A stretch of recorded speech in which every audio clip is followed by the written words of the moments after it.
여러분 안녕하세요. 자, 지금 전국의 흐름이 정말 긴박하게 돌아가고 있습니다. 제가 다른 영상을 통해서 윤석열 대통령 마지막 위기다, 1월 달을 무조건 좀 버티셔야 된다, 이렇게 말씀을 드렸어요. 지금 공수처에서는 추가적으로 다시 체포영장을 재청구해서, 더군다나 서부지방법원, 거기는 뭐 우리법 연구회 하고 좌파 판사들이 득실거리는 곳이죠. 거기는 뭐 어떻게 보면 우리나라의 정상적인 법원이 아니고 인민재판부 같습니다. 뭐 이런 이야기까지 해서 좀 뭐하긴 하지만 대한민국의 이 사법부가 대한민국 법 질서를 망가뜨리고 있어요. 그리고 대한민국에도 정말 또 올바르고 나라를 생각하는 법관들이 많을 텐데 그 부산지방법원의 성금석 판사님, 그 부장판사님 그분 빼놓고는 이런 상황이 발생을 했는데도 자기 주장을 내세우는 사람이 하나도 없어요. 정말 판사, 나부랭이들은 굉장히 비겁한 자들입니다. 이 사람들은 나라를 생각하는 마음이 없어요. 학교 다닐 때 정말 공부 잘하고 학교 다닐 때 거의 뭐 반에서 1, 2등 하던 사람들 아니면 전국에서 1, 2등 하던 사람들이 서울법대 가고 또 아니면 뭐 다른 대학도 우수한 학생들이 들어가잖아요. 저는 솔직히 공부 잘하는 학생을 그다지 좋아하지 않습니다. 선생들이 너무 공부 잘한다고 오냐오냐 하고 이렇게 해가지고 한 그런 부분들이 오늘날 대한민국을 망친 겁니다. 물론 양심 있고 법과 원칙을 따라서 재판을 하려고 하시는 분들도 계시겠죠. 하지만 지금 나라가 위기 상황이면 이 사람들도 분명히 이게 지금 상황이 잘못됐다 알고 있을 거예요. 그런데 다 눈치만 보고 지금 눈치 보고 그럴 때가 아니잖아요. 지금 대한민국이 과연 공산체제로 넘어가느냐, 이 나라의 위기를 지킬 수 있느냐 없느냐 그런 상황이고 체제가 지금 완전히 뒤바뀔 수도 있는 그런 상황인데도 이렇게 비겁하게 나온다는 게 도저히 이해가 가지 않습니다. 자, 어쨌든 윤 대통령께서 최대한 잘 버티시고 계셔서 그나마 다행이긴 하지만 아직도 안심할 단계가 아니고 지금 최종적으로는 헌재가 문제입니다. 헌법재판소가 지금 가장 문제가 되어 있는데 과거에도 박근혜 대통령 정말 탄핵 사유가 1도 없는데 8대 0으로 해서 파면을 시켜버린 집단입니다. 근데 지금 헌재가 돌아가는 상황이 결코 우호적이지가 않아요.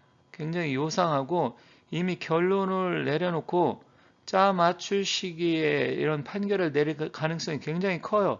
그래서 저는 솔직히 대통령 변호인 측이나 대통령께서 헌법재판을 이미 공정성이 훼손됐기 때문에 못 받겠다. 오히려 우리 사법부의 판사, 이렇게 보면 판사 기피 신청 있잖아요. 헌법재판관도 기피 신청 냈으면 좋겠어요. 아니면 못 받겠다. 보이콧을 하는 게 좋겠다.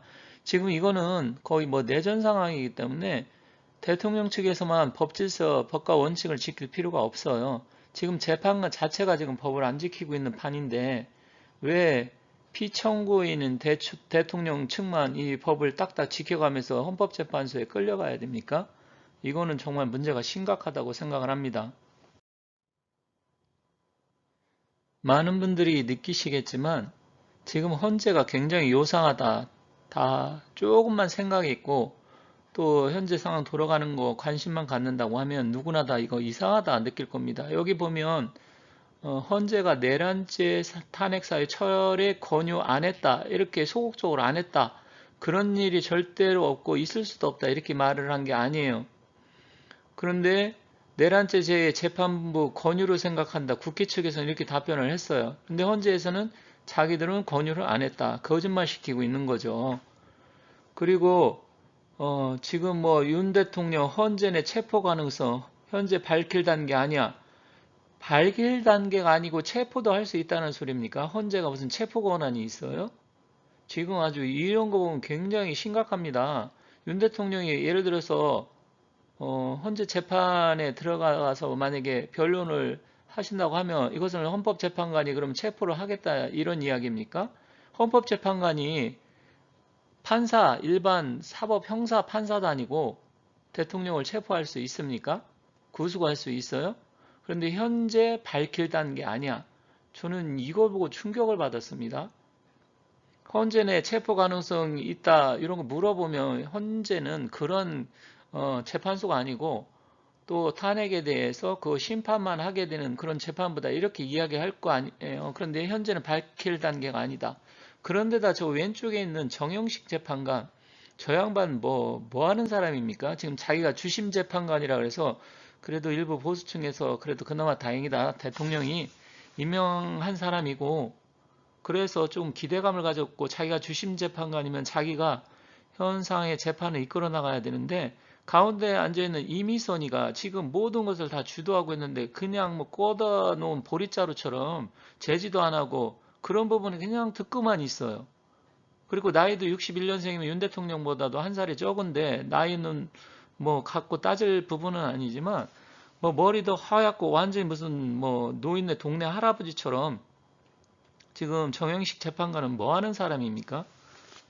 지금 이런 기가 막힌 상황이 돌아가면 정신이 똑바로 바뀌었다고 하면 지금은 이미선 재판관 70년생이고 본인은 61년생이면 나이도 훨씬 더 많은데 그러면 이미선이가 그렇게 한다고 하면 그런 부분에 대해서 서로 상의하는 모습을 보여 그건 아니다 이렇게 해서 뭐 제지를 한다든지 주심 재판관이 주심이 재판을 하는 게 아니고 지금 이미선 가운데 있는 거 다 주도하는데 그럼 다 자기는 동조한다는 이야기잖아요. 그 말에 동조하고 동의를 한다는 이야기지 않습니까? 그러면 이 정영식이라는 사람도 절대로 지금 믿을 수가 없는 상황이 되어버린 겁니다. 그렇기 때문에 지금은 상당한 위기예요. 지금 공수처가 뭐 체포영장 이거보다 더 심각한 상황이 사실 헌재입니다. 헌재에서 인용을 해보고 파면시켜버리면 끝이에요. 이거는 이제 완전히 뭐 내전 상태로 가는 것입니다.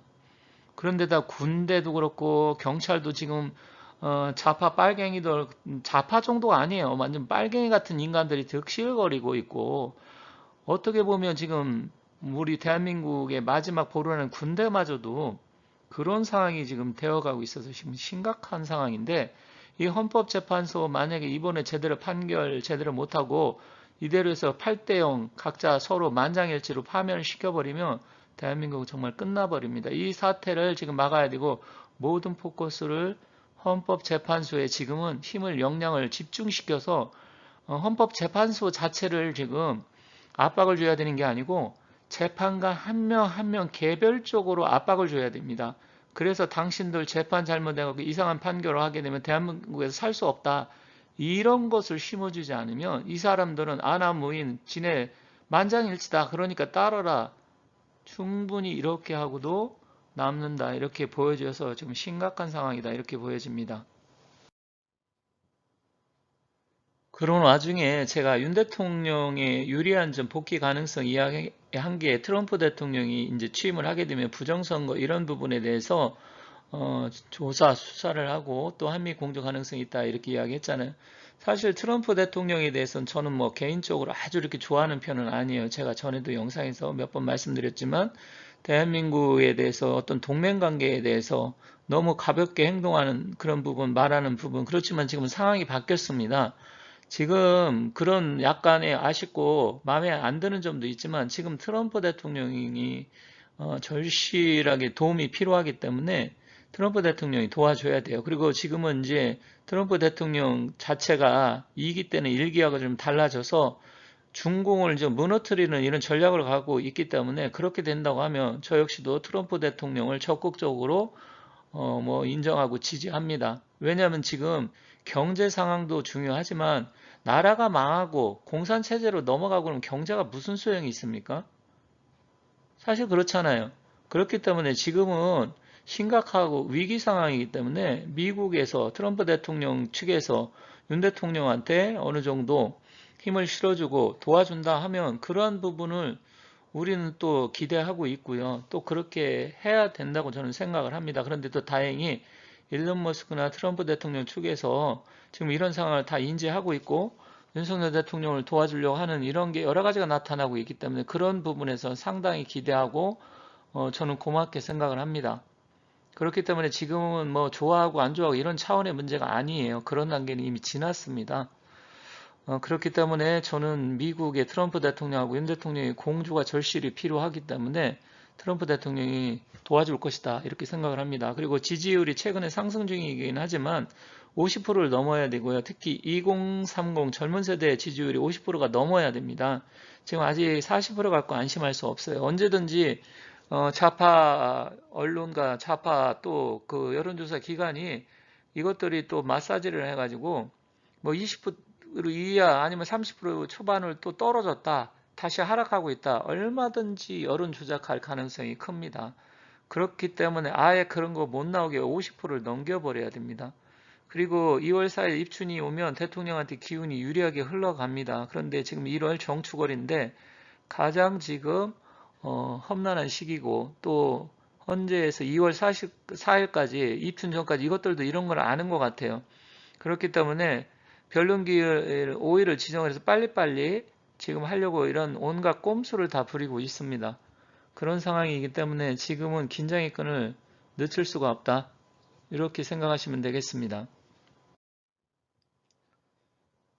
제가 전에 정영식 재판관 사주팔자를 간단하게 풀어본 적이 있는데 이제 진짜 사주가 맞는지 양력인지 음력인지 몰라가지고 정확하게 말씀드리기는 어렵다 이렇게 말씀을 드렸어요. 이분이 어쨌든 나온 거 보면 61년 9월 2일생이기 때문에 윤 대통령보다 한 살이 많은데 머리가 너무 이렇게 희끗거리다 보니까 완전히 무슨 뭐 할아버지 80은 넘게 보입니다.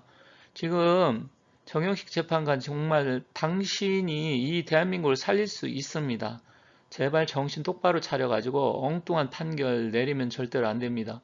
신축생의 병신월에 무술일주, 무술일주면 사실 사주에서는 이 무술일주 자체가 시박대패살입니다. 시박대패일인데 록궁500이라 그래서 그닥 그렇게 좋게는 안 보지만 이분의 지금 사주의 기운을 보면 관이 없어요. 근데 을묘시라는 것은 제가 이분이 헌법재판관까지 됐고 그래서 제가 을묘시로 해가지고 정관을 넣은 겁니다. 시간을 몰라요. 시간을 모르기 때문에 정확하게 답변을 드리기는 어렵지만 일단 무술 일주라 그러면 일주 자체만 놓고 보면 윤 대통령한테 도움이 되는 건 사실입니다. 이게 맞다고 하면 그렇기 때문에 제가 봤을 때 겉으로 보여지는 거하고 실제 내면적으로는 어떻게 될지 모르겠지만 지금은 적극적으로 좀 더 나서가지고 어쨌든 헌법 질서, 국법 질서를 지키는 쪽으로 힘을 쓰셔야지 나는 헌법재판관이고 주심재판관이니까 에헤메에서 뭐 옛날 뭐 원님 사또처럼 그냥 자기가 그냥 뭐그 동원에 그 위에 앉아가지고 내 말을 안 들으면 모두 다 죽는다 이런 식으로 해서 지금 생각하면 절대로 안 됩니다. 지금 정영식 재판께서 아직까지는 제가 그 내면까지는 잘 모르기 때문에 아직은 그래도 기대하고 긍정적으로 보고 있습니다. 그리고 무술일주라 그러면 상당히 지조가 있고 나름대로 자기 자존심, 자존감도 굉장히 강한 게 있기 때문에 그나마 일말의 기대감은 갖고 있지만 제발 정신 똑바로 차려셔갖고 이 나라 지금 무너져가는 대한민국을 더 이상 무너지지 않게 잘 똑바로 판단해 주시기 바라면서 마치도록 하겠습니다. 감사합니다.